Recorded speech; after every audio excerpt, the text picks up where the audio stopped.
A Quran teacher always advised her students to live by this ayah. And I hurry to you, my Lord, so that you will be pleased. Quran chapter 20 verse 84. She told them, this ayah is what moves me. When I hear the adhan and I'm occupied and in the middle of something, I remind myself of this ayah, and so I get up to pray.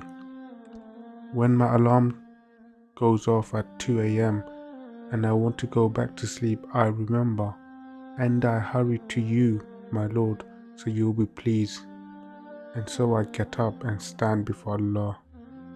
Her husband had the following arrangement with her. On his way home from a long day at work, he'd call her so she'll get the food hot and ready, so he can come home and eat and rest. One day he asked her to make mahsi, stuffed grape leaves, a very time-consuming dish. The process involves wrapping many of them and then putting them into a pot to cook.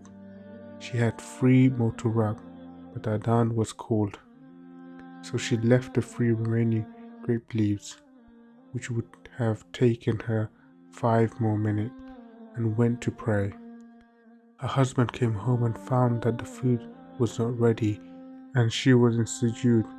He noticed there were only 3 grape leaves left. A bit upset, he uttered, you could have just finished them and put the pot to cook, then pray. But she wasn't responding. He went to her to discover that she had died in a sujood. Subhanallah. Had she waited like any of us to finish what's in her hand, she would have died in the kitchen.